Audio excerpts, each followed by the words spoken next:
ോടുള്ള ഒരു വേദഭാഗം നമുക്ക് വായിക്കാം. ലൂക്കോസ് വിശേഷം 23-ാം അധ്യായത്തിന്റെ ലൂക്കോസ് 23-ന്റെ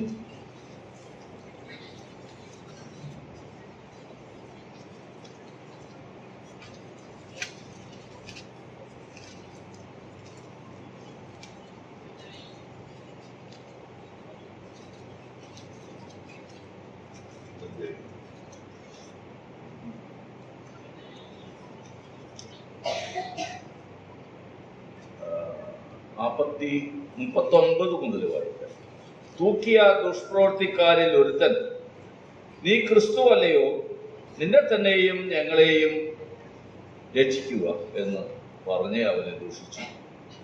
മറ്റവനോ അവനെ ശാസിച്ചു, സമശിക്ഷാവിധിയിൽ തന്നെ ആയിട്ടും നീ ദൈവത്തെ ഭയപ്പെടുന്നില്ലയോ?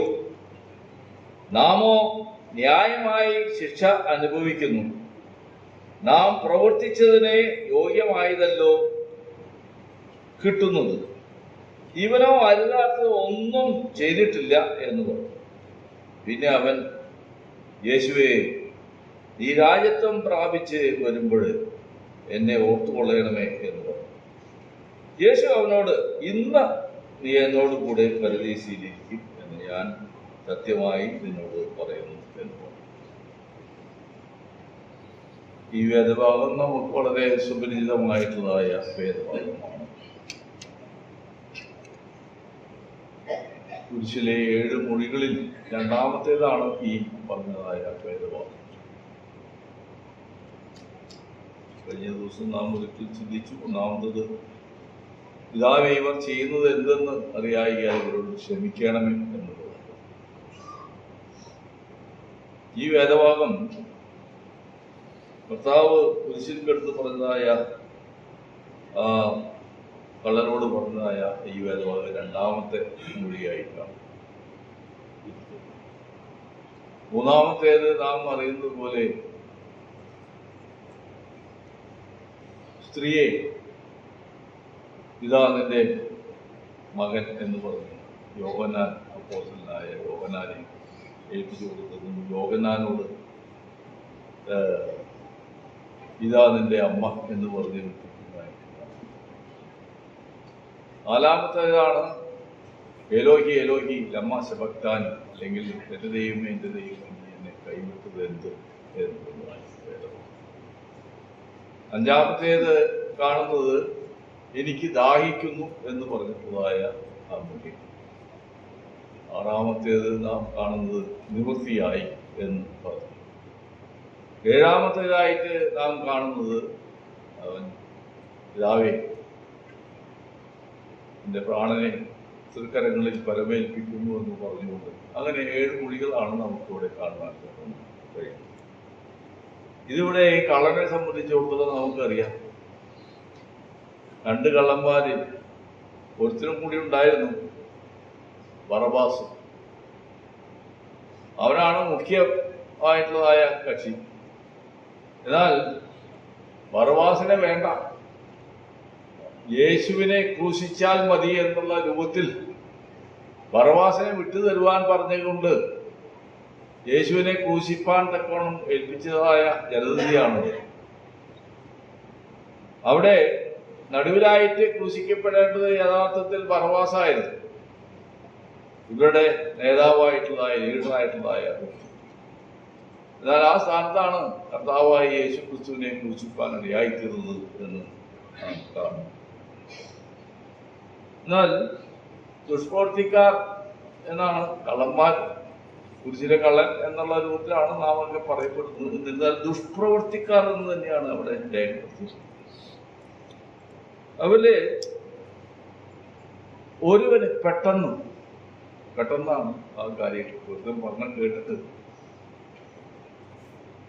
പരിഹസിച്ച് പറയുന്നതായ മറ്റേ കള്ളനെ കണ്ട് അവനെ ശാസിക്കുകയും, നാമോ ന്യായമായതാണ് അനുഭവിക്കുന്നതെന്ന് പറഞ്ഞ് കർത്താവിനെ ബഹുമാനിച്ചുകൊണ്ട്, യേശുവേ,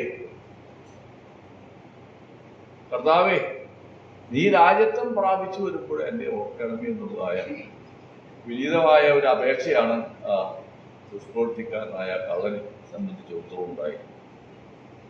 അതൊരു അത്ഭുതം എന്ന വണ്ണം അവനെ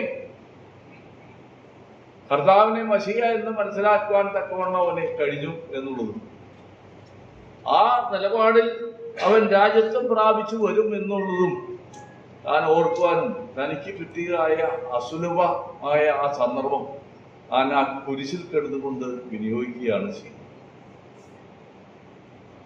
അപ്പോഴാണ് കർത്താവ് അവനോട് മറുപടി, ഇന്ന് നീ എന്നോട് കൂടെ പരിചയിച്ചു. അമേസിംഗ് ആയിട്ടുള്ളതായ ഒരു ഗ്രേസാണ് അവന് ലഭിച്ചത്. അവസാനം മറ്റാർക്കും ലഭിക്കാത്തതായ അത്രയും നമുക്കറിയാം. ആ ഭാഗങ്ങളൊന്നും ഞാൻ എടുക്കുന്നില്ല ഈ സന്ദർഭത്തിലായത് കാരണം കൊണ്ട്. ഫിലിപ്പിയ ലേഖനത്തിൽ അവിടെ രേഖപ്പെടുത്തിയിട്ട് ഒരു 30 വർഷത്തോളം ഇവിടുന്ന് കഴിഞ്ഞ് നോക്കുമ്പോൾ ഏകദേശം 30 വർഷം കഴിഞ്ഞ് പൗലോസ് അപ്പോസ്തലൻ പറഞ്ഞിട്ടുള്ളത് വിട്ടുപിരിഞ്ഞ് ക്രിസ്തുവിനോട് കൂടെ ഇരിക്കുന്നത് അത്യുത്തമം എന്നുള്ളതായ കാര്യം. വിട്ടുപിരിഞ്ഞ് ക്രിസ്തുവിനോട് കൂടെ ഇരിപ്പാൻ എനിക്ക് താല്പര്യമുണ്ട്, അതാണ് നല്ലത്. എന്നാൽ ഈ അപ്പോസ്തലൻ തന്നെ നമുക്കറിയാം, അപ്പോസ്തലൻ പറഞ്ഞിട്ടുണ്ട് 2 കൊരിന്ത്യർ 12-ാം അധ്യായത്തിൽ പറഞ്ഞിട്ടുണ്ട്, ഞാൻ ക്രിസ്തുവിനെ കണ്ടിട്ടില്ലയോ. 9-ാം അപ്പോസ്തല പ്രവൃത്തി 9-ാം അധ്യായത്തിലേക്ക് നോക്കുമ്പോൾ ആ സംഭവം നമുക്കറിയാൻ തക്കവണ്ണം താൻ ക്രിസ്തുവിനെ കണ്ടിട്ടുള്ളതായ വ്യക്തിയാണ്, കർത്താവിനെ കണ്ടിട്ടുള്ളതായ വ്യക്തിയാണ്. എന്നാൽ വിട്ടുപിരിഞ്ഞേ ക്രിസ്തുവിനോട് തിരികെ ഇരിപ്പാൻ എനിക്ക് ആവശ്യമുണ്ട്, അത് അത്യുത്തമം എന്നാണ്. ഇവിടെ ഈ അപ്പോസ്തലൻ തന്നെ, പൗലോസ് അപ്പോസ്തലൻ തന്നെ പരദീസിയോളം എടുക്കപ്പെട്ടതായിട്ട് നമുക്ക് കാണുവാൻ തക്കുന്നു. പരദീസിയോളം എടുക്കപ്പെട്ടുള്ളതായ വ്യക്തിയാണ്. കള്ളനെ സംബന്ധിച്ചിടത്തോളം തനിക്ക് ആ കാര്യങ്ങളൊന്നും അതിനെക്കുറിച്ചുള്ളതായ വലിയ വിവരങ്ങളൊന്നും പരദീസയിൽ നോക്കുകയാണ് എന്ന് വരികില് നിദ്ര കൊണ്ടതായ വിശുദ്ധന്മാരുടെ ആ സന്തോഷമാണ് അപ്പോസ്തലനെ അവിടെ കാണുവാൻ തക്കവണ്ണം കഴിഞ്ഞത്. അതുകൊണ്ടാണ് അപ്പോസ്തലൻ പറഞ്ഞത് വലിയ ക്രിസ്തുവിനോട് കൂടി ഇരിപ്പാൻ ഇപ്പോൾ തന്നെ ഇരിക്കാൻ തക്കവണ്ണം എനിക്ക് ആഗ്രഹമുണ്ട്. ഈ ഭൂമിയിലെ കർത്താവിന് വേണ്ടിയുള്ള ശുശ്രൂഷയേക്കാൾ അതാണ് ബെറ്റർ, കർത്താവിനോട് കൂടി ഇരുന്ന് സന്തോഷിക്കുക എന്നുള്ളത്. എന്നാൽ ഈ കള്ളനെ സംബന്ധിച്ചിടത്തോളം അല്ലെങ്കിൽ ഈ ദുഷ്പ്രവർത്തിക്കാരനായ മനുഷ്യനെ സംബന്ധിച്ചിടത്തോളം തനിക്ക് ലഭിച്ചതായ മഹാഭാഗ്യം എന്നുള്ളത് വിട്ടുപിരിഞ്ഞ് വിതർവാപിച്ചവരായ വിശുദ്ധന്മാരെ ഇരിക്കുന്നതായ ആ സ്ഥാനത്ത് ഇന്ന് നീ എന്നോട് കൂടെ പരദീസയിൽ എത്രയോ സൗഭാഗ്യപരമായ അവസ്ഥയാണ് ഈ കള്ളനിൽ ലഭിച്ചതെന്ന് നാം ഓർക്കുകയാണ് ചെയ്യുന്നത്. ഇന്ന് രാവിലെ ഇന്ന് നാം മരിച്ചു കഴിഞ്ഞാൽ നാം ആ പരദീസയിൽ എടുക്കപ്പെടും എന്നുള്ളത് നമുക്ക് കർത്താവിനോട് കൂടെ ആയിരിക്കും എന്നുള്ളത് അത് അത്യുത്തമം തന്നെയാണ്, അതിൽ സംശയമുള്ളതായ കാര്യം. ഞാൻ ഭൂമിയിൽ ഇന്ന് അവനെ ആരാധിപ്പാൻ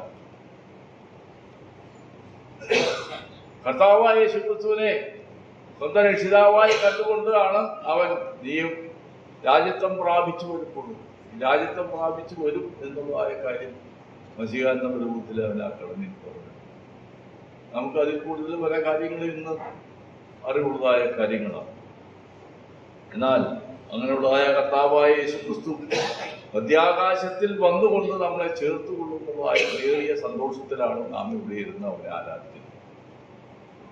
സ്വർഗം അവന്റെ സിംഹാസനമാണ്, ഭൂമി അവന്റെ പാദപീഠം. സിംഹാസനത്തിൽ ഇരുന്നുകൊണ്ട് നാം നേരത്തെ കേട്ടതുപോലെ ഭൂമിയിലേക്ക് അവൻ കുനിഞ്ഞു നോക്കുകയാണ്, നാമോ സ്വർഗത്തിലേക്ക്